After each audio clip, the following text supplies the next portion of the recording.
کی محمد سے وفا تو نے، کی محمد سے وفا تو نے، تو ہم تیرے ہیں۔ کی محمد سے وفا تو نے، تو ہم تیرے ہیں۔ یہ جہاں چیز ہے کیا، لوح قلم تیرے ہیں۔ یہ جہاں چیز ہے کیا، لوح قلم تیرے ہیں۔ یا محمد،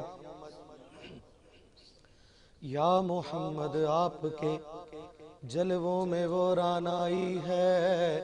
یا محمد آپ کے جلووں میں وہ رانائی ہے۔ دیکھنے پہ بھی ہر آنکھ تمنائی ہے، دیکھنے پہ بھی ہر آنکھ تمنائی ہے۔ حق تعالیٰ بھی کریم، حق تعالیٰ بھی کریم اور محمد بھی کریم۔ حق تعالیٰ بھی کریم اور محمد بھی کریم۔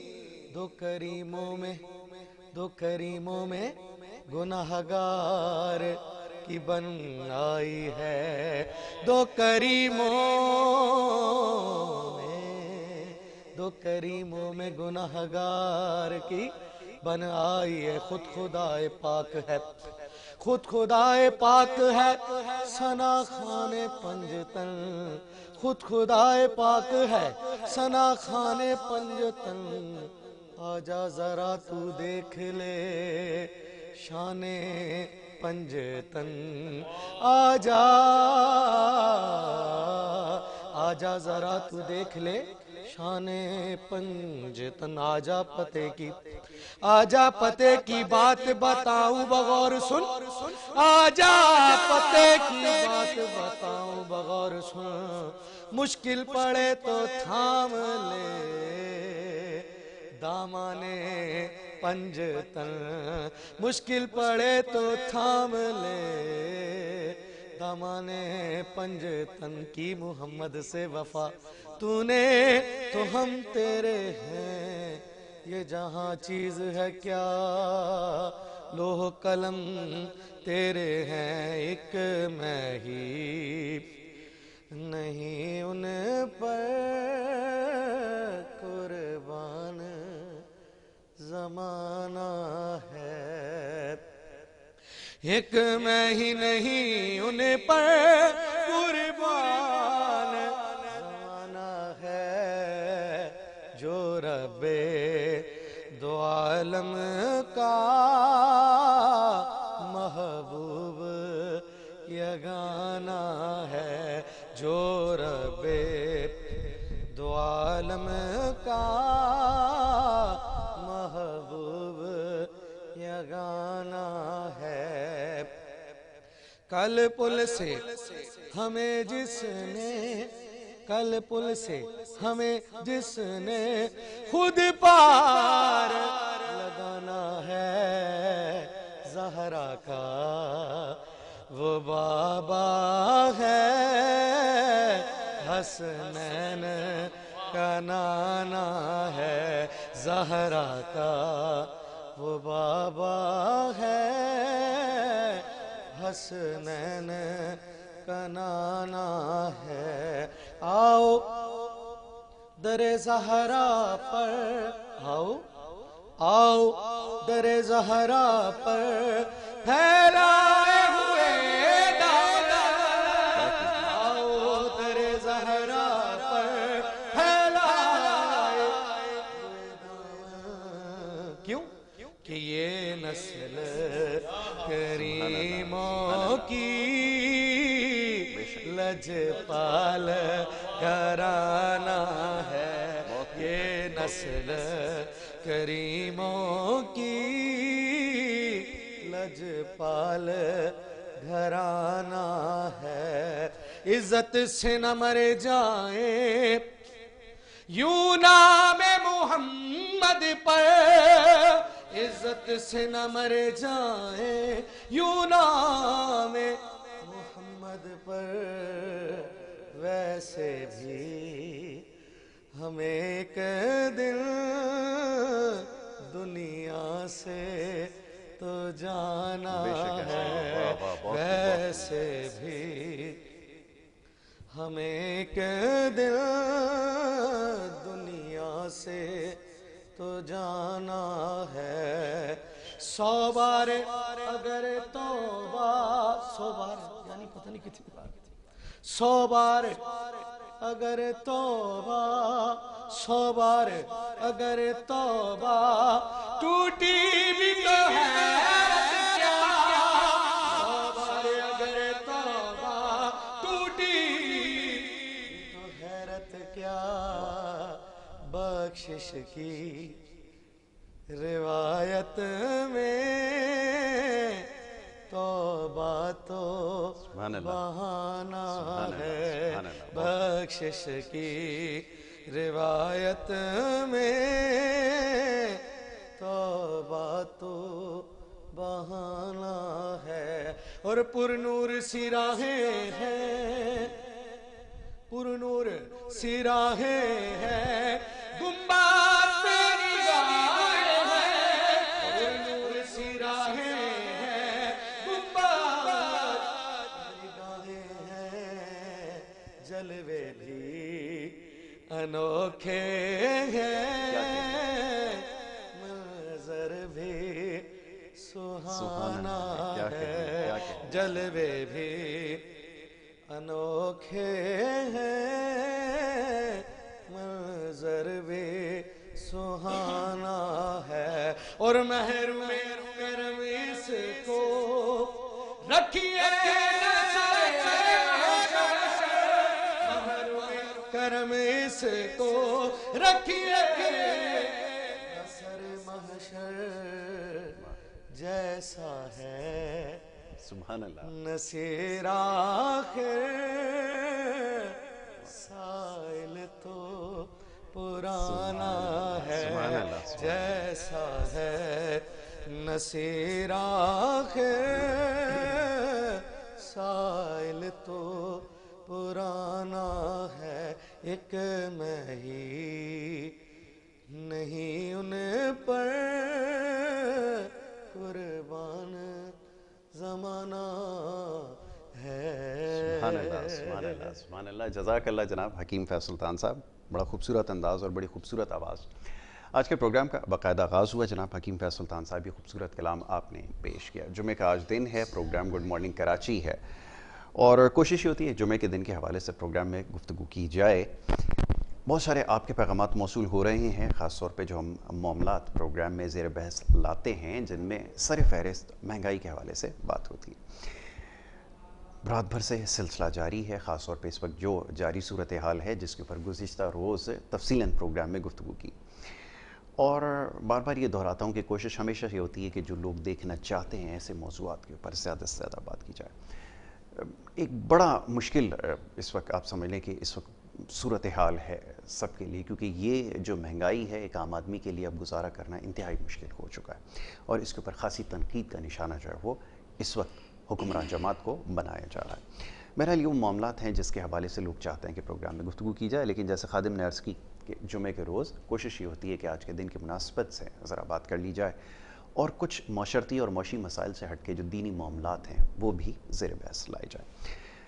آج جو اسٹوڈیوز میں مہمان ہیں، سب سے پہلے تو انہیں میں خوش آمدید کہوں گا، اور اس کے بعد ہماری آج گفتگو جاری رہے گی. سب سے پہلے پروگرام کا جو آغاز ہوا وہ ہمارے محترم دوست جناب حکیم فیض سلطان صاحب ثنا خواں ہیں، ان کی خوبصورت آواز کے ساتھ ہوا. سب سے پہلے تو معزز مہمان کو خوش آمدید. بہت شکریہ جناب فیض بھائی، پروگرام میں آپ نے ہمیں وقت دیا. آپ ہمارے ساتھ آج کے دن کے حوالے سے بھی اور ماہ مبارک کی جو خصوصی ٹرانسمیشن ہوتی ہے اس کا تو آپ ہمیشہ حصہ رہی ہیں، تو آپ کو آج خوش آمدید.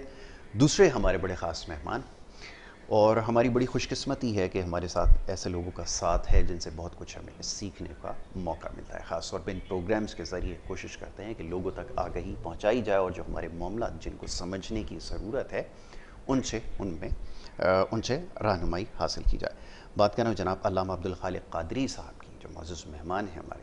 آج ایک دفعہ پھر ہمارے ساتھ اسٹوڈیوز میں تشریف فرمائے. معزز مہمان کو خوش آمدید. علامہ صاحب بڑا شکر گزار ہوں.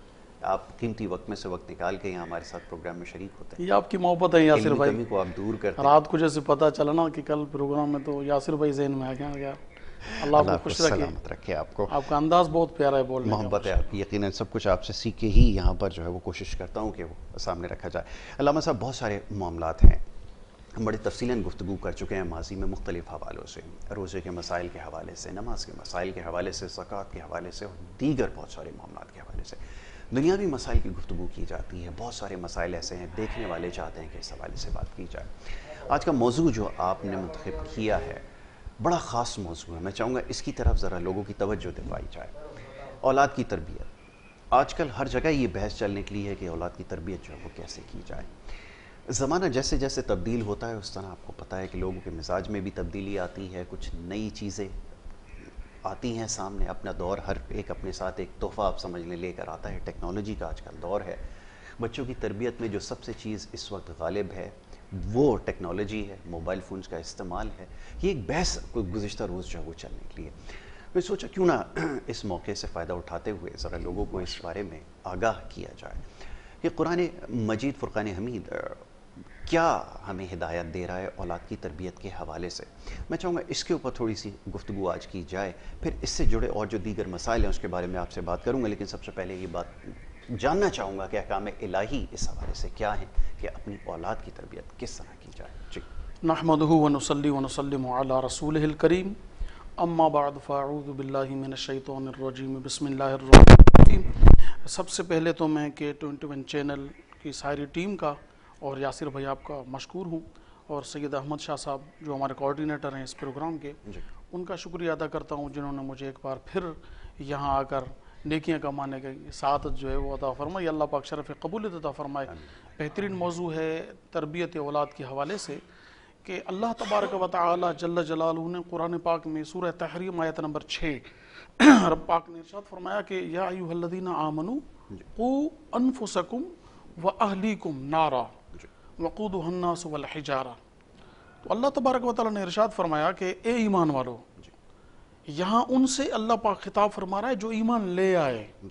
قو بچاؤ, انفسکم اپنی جانوں کو, واہلیکم اور اپنے گھر والوں کو, بیوی سے لے کر بچوں تک جو آپ کے ماتحت ہیں, جو گھر والے ہیں, کس سے؟ نارا, نار کہتے ہیں جہنم کی آگ کو. تو اللہ پاک فرما رہا ہے کہ وہ لوگوں جو ایمان لے آئے ہو, ایمان لے آنا کافی نہیں ہے, ایمان لے آئے تسلیم کر لیا, اب اللہ پاک فرما رہا ہے کہ اپنی جانوں کو, ایمان لے آئے اس گھمنڈ میں نہیں رہنا کہ میں ایمان لے آیا اب میں جہنم سے آزاد ہو گیا, نہیں, فرمایا کہ بچاؤ, قو انفسکم اپنی جانوں کو, واہلیکم اور اپنے گھر والوں کو, نارا جہنم کی آگ سے, وقودھا الناس والحجارہ کہ جس کا ایندھن آدمی اور پتھر ہے. ہماری دنیا کی آگ جو اس کا ایندھن گیس ہے, کوئلہ ہے, لکڑی ہے. جہنم کی آگ کا ایندھن یہ نہیں ہے. جہنم کی آگ کا ایندھن رب کائنات جل جلالہ نے ارشاد فرمایا کہ آدمی اور پتھر. تو اب یہاں پر اللہ تبارک و تعالی نے جو اشارہ دیا وہ یہ ہے کہ اس آیت سے معلوم ہو رہا ہے کہ آپ پر جہاں اپنی اصلاح لازمی قرار دی گئی ہے, اسلام لے آئے تو اس کا یہ مقصد نہیں ہے کہ آپ جہنم سے نکل کر, ہاں ابدالآباد جہنم سے نکل کر آئے, ابدالآباد جنتی ہیں, مگر جہنم میں جانے سے بچو, کیونکہ جنت میں جانے کے لیے آپ کے لیے جو ضروری چیزیں وہ یہی ہیں کہ اپنی اصلاح کرو, اپنے گھر والوں کی اصلاح کرو. کس طرح کہ اللہ تبارک و تعالی جل جلالہ نے جو احکام عطا فرمائے ہیں, جناب رسالت مآب اللہ پاک کے آخری نبی حضرت محمد صلی اللہ علیہ وآلہ وسلم نے جو آپ پر فرائض, احکامات, واجبات جو آپ ارشاد فرمائے, جو دین آپ کو دیا, جو سنتیں, جو شریعت آپ کو عطا فرمائی, اس کو سمجھو, سیکھو, عمل کرو اور اپنے گھر والوں کو اس طرف راغب کرو کہ یہ دنیا آنن فانن ختم ہو جائے گی, تم نے اللہ کی بارگاہ میں پیش ہونا ہے. اس چیز کو مد نظر رکھتے ہوئے نبی کریم علیہ السلام نے فرمایا, عبداللہ بن عمر رضی اللہ تعالیٰ عنہ کی روایت ہے, بخاری شریف مشہور حدیث ہے کہ کلکم راعی کلکم مسئول, کہ تم سب جو ہو وہ حکمران ہو, حاکم ہو, تم سب سے اپنے رعیت کے بارے میں سوال کیا جائے گا. عورت سے سوال ہوگا اس کے شوہر کے متعلق بالکل کہ تم نے اپنے شوہر کی کتنی عزت کا خیال کیا، اس کے جو راشن تھا یا پیسے تھے کس طرح خرچ کیے. والد سے سوال ہوگا ان کی سارے اہل کے بارے میں کہ تم نے اپنے گھر والوں کے لیے تم نے کیا کیا. حاکم سے ان کی محکوم اور روایت کے بارے میں جتنی رعایا ہے ان کے لیے سوالات ہوں گے کہ تم نے اپنی رعایا کے ساتھ کیا معاملہ فرمایا. اس طرح اعلی حضرت القیاس جتنے بھی جو بھی جس چیز کا حاکم ہے اس کے جتنے محکوم ہیں ان سب کے بارے میں پوچھا جائے گا. تو اولاد بھی آپ کے زیر اثر ہے، ان کی تربیت آپ نے کیسے کی یہ آپ سے پوچھا جائے گا. بالکل ٹھیک ہے علامہ صاحب، یہ آپ نے بڑی خوبصورت اور بڑے سہل انداز میں ان تمام چیزوں کی وضاحت فرمائی ہے کہ آپ کے جو ماتحت لوگ ہیں اس میں آپ کے اہل و عیال ہیں، کیسے آپ نے تربیت کرنی، اور یہ تربیت کی ہی وجہ سے یہ تمام چیزیں آپ کو حاصل ہوں گی کہ آپ ان کو دوزخ کی آگ سے بچا سکیں گے. اس کے اوپر ابھی ہم مزید گفتگو کریں گے، بڑا اہم موضوع ہے. ایک چھوٹی سی بریک کی طرف ہمیں جانا ہوگا، بریک سے جب واپس آئیں گے تو اس کے اوپر مزید گفتگو کریں گے. آپ دیکھتے رہیے پروگرام گڈ مارننگ کراچی.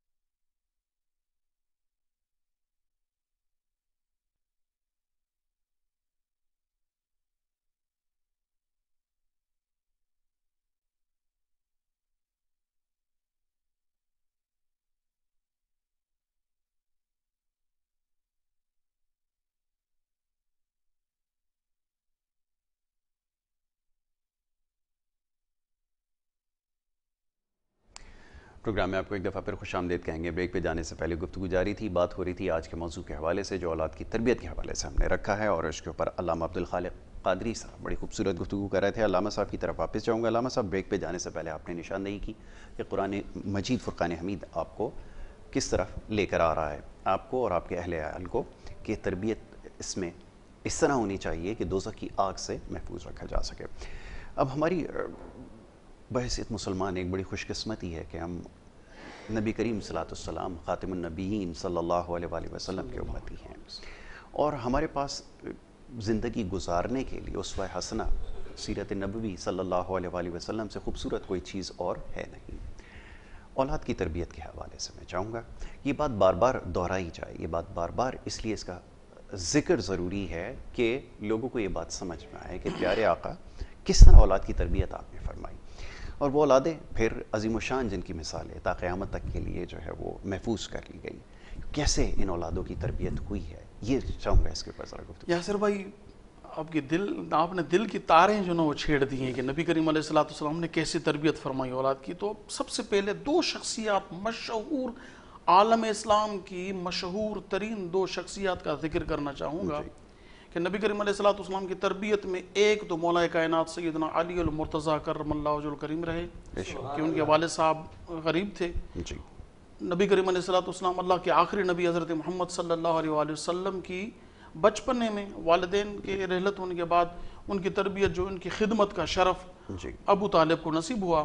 اب وہ غریب تھے، جب حضور کریم علیہ السلام اللہ کے آخری نبی حضرت محمد صلی اللہ علیہ وسلم بڑے ہوئے تو اب انہوں نے اپنا بیٹا ان کو دے دیا، کون؟ علی، کہ ان کی تربیت آپ کریں گے. تو اب نبی کریم علیہ السلام حضرت محمد صلی اللہ علیہ وآلہ وسلم کی ذات اقدس نے سیدنا علی المرتضیٰ کرم اللہ تعالیٰ وجہ الکریم کی وہ تربیت فرمائی کہ آپ کو دو تین باتیں اگر میں عرض کروں کہ ایسی بات کرنا کسی کے بس میں نہیں ہے کہ نبی کریم علیہ السلام نے دو چیزیں ایسی فرمائی ہیں کہ کمال ہے. ان کو اپنی تربیت پر اتنا یعنی کہ یقین تھا کہ فرمایا کہ حق علی کے ساتھ، علی حق کے ساتھ، میں نے ایسی تربیت کر دی ہے کہ حق علی کے ساتھ، علی حق کے ساتھ. اور دوسرا فرمایا کہ قرآن اور علی ایک دوسرے سے جدا نہیں ہوں گے. اس کا کیا مطلب ہے؟ ایسے تھوڑی ہے کہ قرآن نے A to Z جو بھی اللہ پاک نے فرمایا ہے علی اس پر عمل کرتے ہوئے نظر آئیں گے آپ کو. کبھی قرآن سے علی دور نہیں جائیں گے. اتنی بڑی دعویٰ کسی اور کے لیے کبھی نہیں ہوئی. نبی کریم علیہ السلام نے اتنی اعلیٰ تربیت فرمائی مولا علی کی کہ فرمایا کہ قرآن اور علی ساتھ ہوں گے. یہ مجھ سے جدا ہونے کے بعد حوض کوثر پر پھر مجھ سے ملیں گے. حق اور علی ساتھ ہوں گے، قرآن اور علی ساتھ ہوں گے، الگ نہیں ہوں گے. ایک تربیت.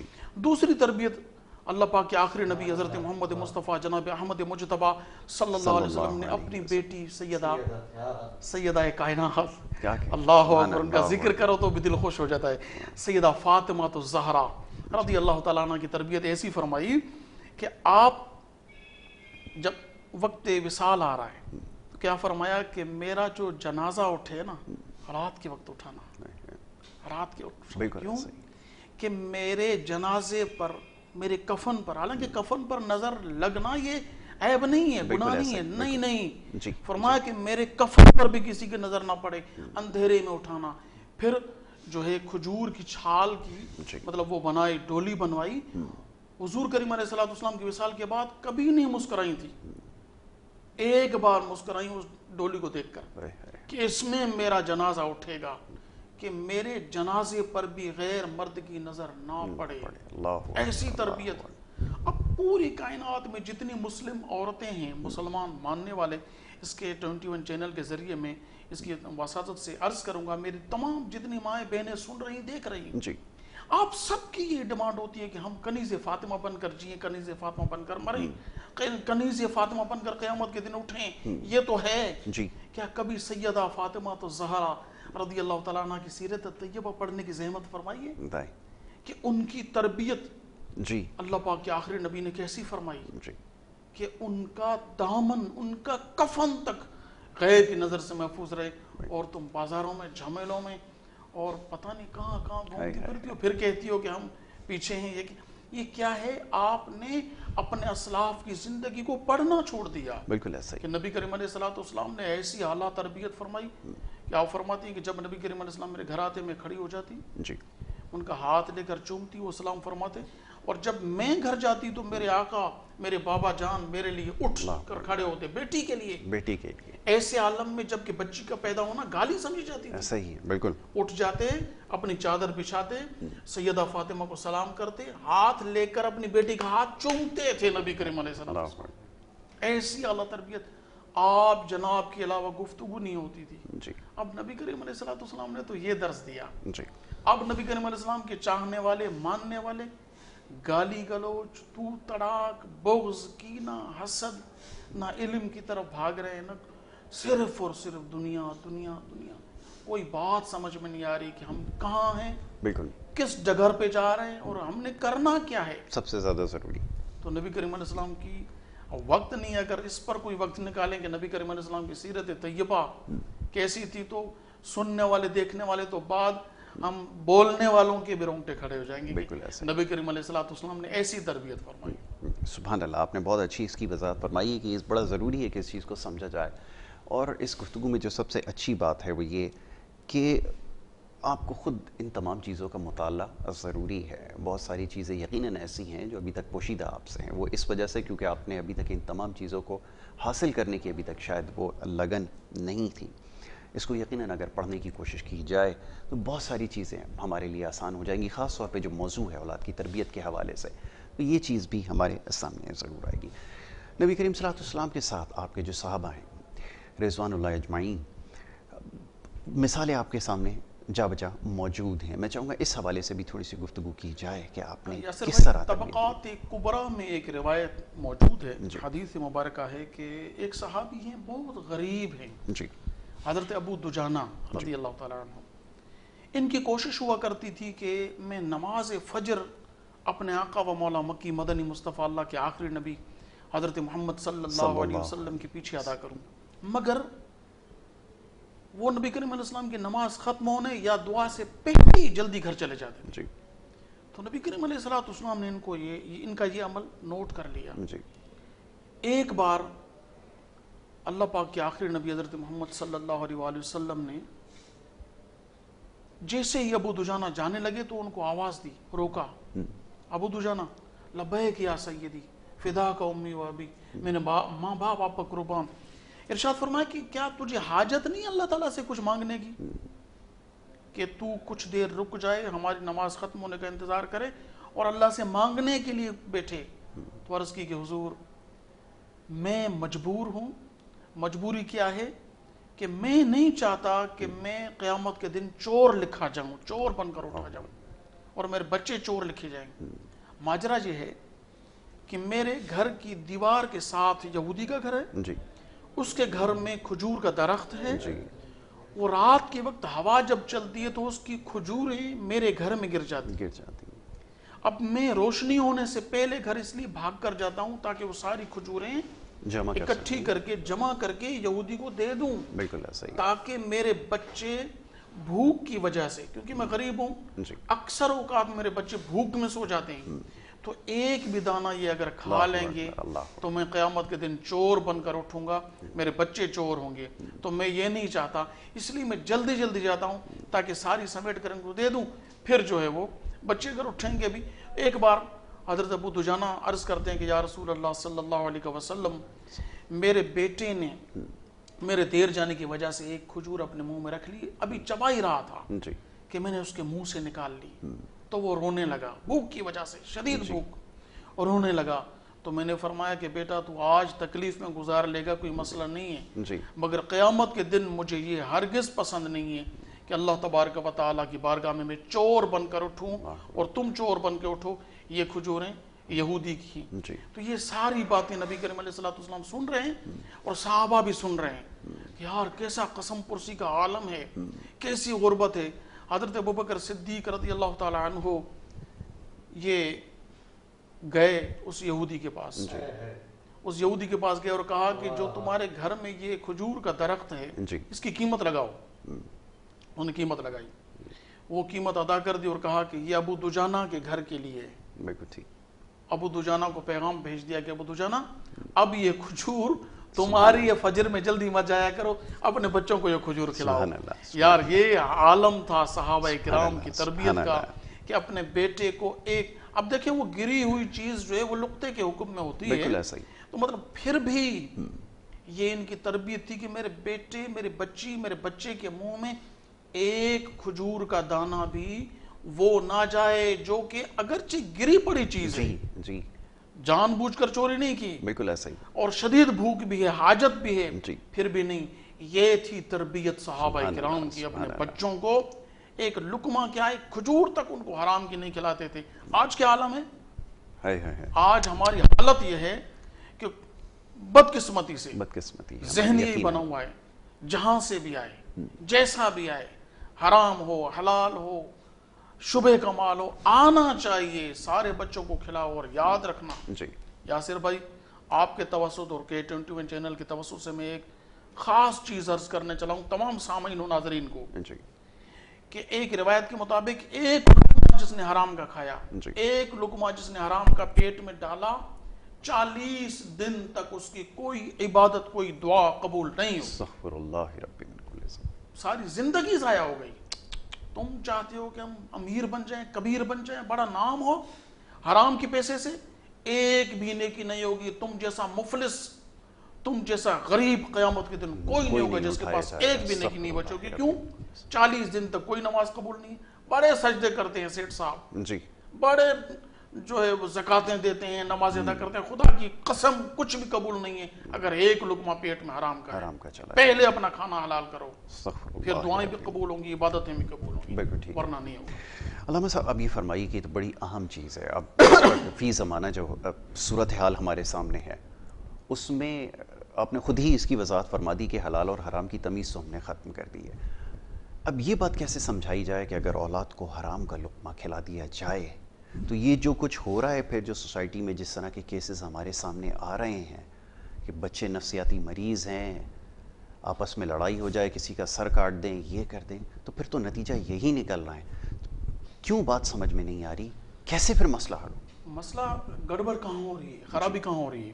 یاسر بھائی سب سے پہلی بات جو سمجھنے کی ہے، جی میں سب بھائیوں اور بہنوں سے عرض کروں گا کہ سب سے پہلی بات یہ ہے کہ اگر آپ کے پیٹ میں ایک لقمہ حرام کا جاتا ہے تو حرام کے کئی نقصانات ہیں۔ جی سب سے بڑا نقصان یہ ہے کہ حرام جس کے پیٹ میں جائے گا اس کی غیرت کو تباہ کر دے گا۔ استغفر اللہ ربی۔ اب غیرت سے تعلق ہے اللہ تعالیٰ کی ذات کا، بالکل جب غیرت تباہ ہو گئی، ایک حدیث مبارکہ میں جس کو حیا نہیں ہے، جی جس کو غیرت نہیں ہے، وہ جو چاہے کرے، بالکل ٹھیک ہے۔ تو اب حیا ختم ہو جاتی ہے حرام کھانے سے۔ جی جب اللہ کی حیا نہیں رہی، اللہ تبارک و تعالیٰ کے رسول صلی اللہ علیہ وسلم کی حیا اور غیرت نہیں رہی، تو دین کی کیا غیرت آئے گی؟ ماں باپ کی کیا عزت ہوگی, اب معاشرے کی کیا عزت ہوگی, بہن بھائیوں کا کیا خیال ہوگا.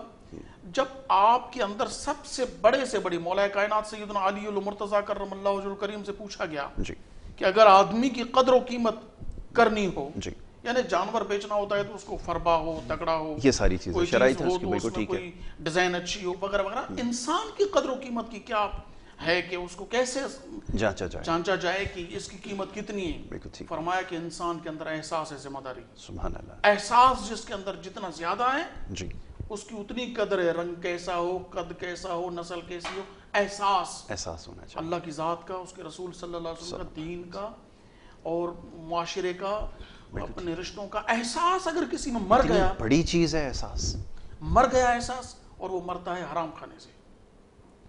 کیوں حضرات انبیاء کرام حرام سے بچنے اور بچانے پر زور دیتے رہے. اب دیکھیں سود ہے, حرام قرار دیا اللہ نے. نبی کریم علیہ السلام فرمایا کہ سود دینے والا, لینے والا, دلوانے والا, لکھنے والا, گواہ, ان سب پر اللہ کی لعنت. کیوں؟ حرام ہے. دلواؤ گے تو بھی لعنت, لو گے تو بھی لعنت, دو گے تو بھی لعنت, لکھو گے تو بھی لعنت, گواہ بنو گے تو بھی لعنت. کہ حرام اتنی گندی چیز ہے, آپ کا احساس ختم ہو جاتا ہے. جب احساس ختم ہو گیا تو اب آپ کچھ بھی کر لو, کچھ بھی نہیں ہے. اس وقت جتنے بھی معاشرتی مسائل ہمیں نظر آ رہے ہیں, اس کی جو سب سے بڑی وجہ ہے وہ یہی ہے کہ ہم احساس ختم ہو گیا. آپ کا احساس تھا تو آپ کے احساس والوں نے ملک حاصل کر لیا, اسلامی جمہوریہ پاکستان. اب احساس ختم ہو گیا, اس کو لوٹنے والے کیڑوں کی طرح لوٹ رہے ہیں, اس کو کھا رہے ہیں, ایسا ہی دیمک کی طرح کھا رہے ہیں. بالکل میں سچی بتا رہا ہوں. اب اپنے چینل پر اپنی قمیض اٹھائیں گے تو اپنا پیٹ نظر آئے گا. میں دکھ کی بات بتا رہا ہوں. میں دنیا کے کئی ممالک میں گیا, خطابات وغیرہ ہوئے میرے, تو میں نے وہاں پر یہ چیز دیکھی, احساس. ایک راستے سے ہم گزر رہے تھے تو شام کا ٹائم تھا. ایک بڑی عمر کا ایک شخص تھا, پتجھڑ کی مطلب موسم تھا, ستمبر اکتوبر, پتجھڑ یعنی کہ خزاں کا موسم جس کو کہتے ہیں, خزاں کا موسم تھا. تو وہ جھاڑو, لکڑی والا جھاڑو لے کر راستے سے اس کے جو پتے جھڑے ہوئے تھے اس کو صاف کر رہا تھا. تو میں نے ڈرائیور سے کہا, مجھے ان کی زبان نہیں آتی, ہینکوک ساؤتھ کوریا کی بات کر رہا ہوں. تو میں نے کہا یار جی یہاں کی میونسپل کے اداروں نے بوڑھوں کو یعنی کہ اس میں بھرتی کرا. کہا کہ نہیں یہ ملازم نہیں ہے. میں نے کہا پوچھ لو. گاڑی روکی. اب وہ اس کو آتی تھی ہینکوک زبان. اس نے ان سے پوچھا کہ بزرگ آپ اس عمر میں میونسپلٹی کے ملازم ہیں؟ تو اس نے کہا کہ نہیں میں ملازم نہیں ہوں. تو کیوں آپ پھر روڈ کی سائڈ کو پتے جھڑ رہے ہیں, اور کتنے آپ صاف کرو گے, تو جھڑتے رہیں گے. بالکل ایسا ہی. آپ کیوں صفائی کر رہے ہیں؟ اس نے کہا کہ بیٹا مجھے کوئی کام نہیں ہے, میں فارغ ہوں, اور یہ میری دھرتی ہے. اگر اس میں پتے گندگی خرابی ہو گئی تو میں اگر جھاڑو دے کر صفائی کر کے کچرا دان میں ڈال رہا ہوں تو یہ میری ذمہ داری ہے کہ میں فارغ ہوں, کوئی کام نہیں ہے. اپنی دھرتی کو میں صاف نہیں کروں گا تو کون کرے گا. اور سچی بتا رہا ہوں, وہاں پر میں نے ایک سگریٹ کا جو ٹوٹا ہوتا ہے نا وہ بھی روڈ پہ نہیں دیکھا. کیوں؟ سب سے بڑی چیز احساس. دنیا کے جتنے ممالک نے ترقی کی, آپ بڑی مثالیں دیتے ہو, فلاں ان کے اندر احساس ہے. آپ کے اندر احساس کتنا ہے؟ مر چکا. آپ کا احساس مر چکا ہے. آپ جتنی بھی غلط چیزیں کرتے ہو نا وہ سب اس وجہ سے کرتے ہو کہ آپ کا. اب آپ نے کرنا کیا ہے کہ اپنے بچوں کو احساس دلانا ہے. علامہ صاحب یہ بھی ذرا اس کی وضاحت فرما دیں. چلے موضوع یہ اس طرف چلا ہی گیا ہے کہ یہ جو احساس مر چکا ہے, یہ جو غیر ذمہ داری کا مظاہرہ کر رہے ہیں, اس کو نام یہ دیا جاتا ہے کہ جی ہماری ذمہ داریوں میں شامل نہیں ہے. کیونکہ ہماری ذمہ داریوں میں, جیسے بھی آپ نے ایک واقعہ بیان فرمایا ہے یہاں پر, ایک شخص اپنی ذمہ داری اس کی نہیں تھی, لیکن اس کے باوجود کیونکہ اس کے اندر احساس ہے کہ یہ میں اس ملک میں رہتا ہوں, صفائی میرے اوپر لازم ہے, تو میں اپنے حصے کا کام کر رہا ہوں. ہم لوگ شاید یہ سمجھ بیٹھے ہیں کہ ہم اس سے بری الزماں ہیں, یہ ساری ذمہ داری حکومتوں کی ہیں, ہم تمام چیزوں سے آری ہیں.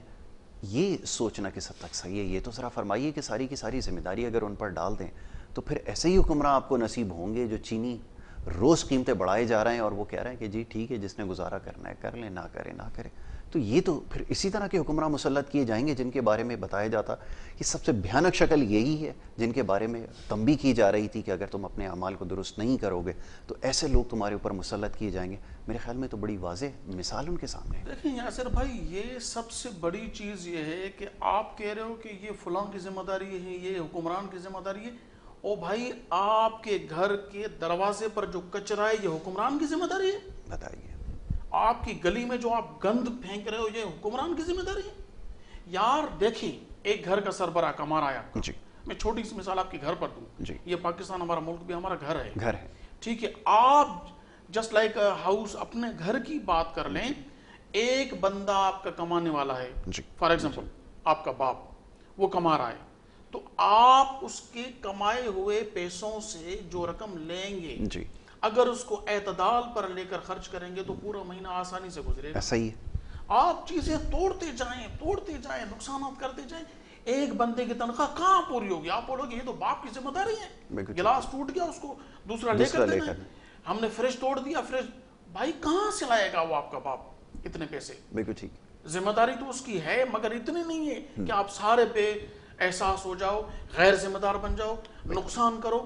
اور میں سچ بتا رہا ہوں آپ کو کہ جتنے ممالک نے ترقی کی ہے نا وہ احساس کی وجہ سے، اور خیال کرتے ہیں اتنا خیال کرتے ہیں کہ میں ایک بار روڈ کراس کر لیا میں نے غلط طریقے سے، جان بوجھ کر لیا.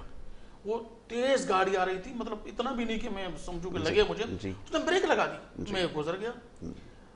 تو میرے پیچھے جو میرے ساتھ تھے اس نے کہا کہ یہ کیا آپ نے؟ میں نے کہا یار میں چیک کر رہا تھا. اب اس نے کیوں گاڑی روکی؟ حالانکہ یہاں سے میرا گزرنے کا کوئی راستہ بھی نہیں، زیبرا کراس وغیرہ جو ہے وہ بھی نہیں ہے، سگنل بھی نہیں ہے. تو کیوں؟ نے کہا کہ ان کو احساس ہے. کیا؟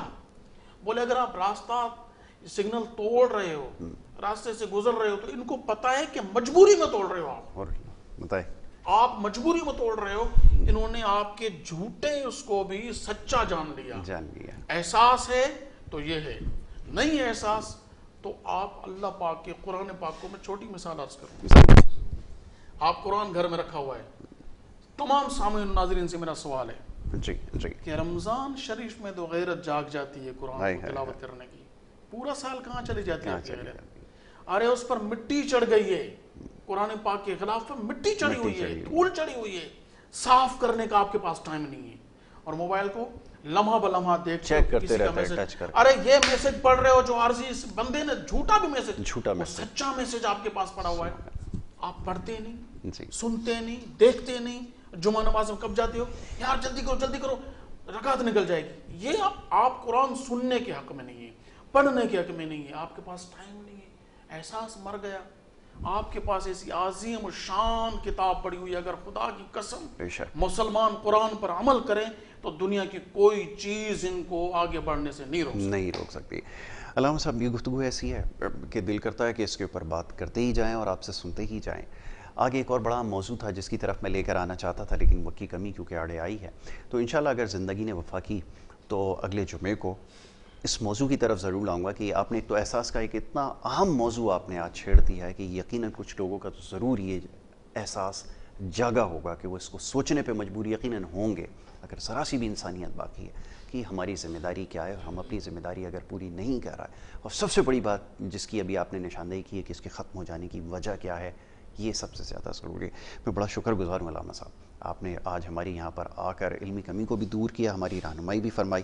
اور یہ ایک ایسا موضوع ہے جس کے اوپر میں یہ سمجھتا ہوں، میرے تو بڑی ناقص سی رائے ہے، بڑا نیم خواندہ سا ایک آدمی ہوں کہ یہ موضوع ایسا ہے جس کے اوپر جو ہے وہ بات ہوتی رہنی چاہیے. میں ایک دفعہ پھر بڑا شکر گزار ہوں.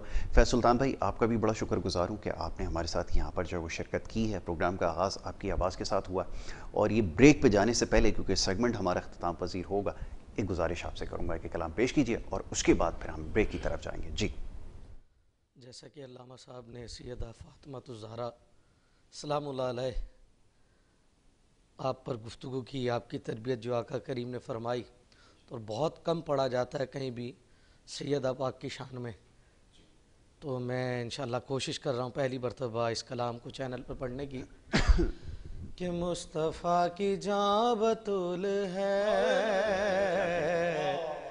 مصطفیٰ کی جاں بتول ہے، سیدوں کی ماں بتول ہے، مصطفیٰ کی جاں بتول ہے، سیدوں کی ماں بتول ہے. خلد میں اعلان ہو گئے، خلد میں اعلان ملکہ جناں بطول ہے، ملکہ جناں بطول ہے، مصطفیٰ کی جاں بطول ہے، سیدوں کی ماں بطول ہے، بابا مرتضی حسین کے، بابا مرتضی حسین کے، ان کی امی جاں بطول ہے، ان کی امی جاں بطول ہے، مصطفیٰ کی جاں بطول ہے، سیدوں کی ماں بطول ہے، ان پہ راضی ہوں گے نا حضور، ان پہ راضی ہوں گے نا حضور، جن سے پریشان بطول ہے، جن سے پریشان بطول ہے، مصطفیٰ کی جاں بطول ہے، سیدوں کی ماں بطول ہے، دین چمکا جن کے نور سے، چمکا جن کے نور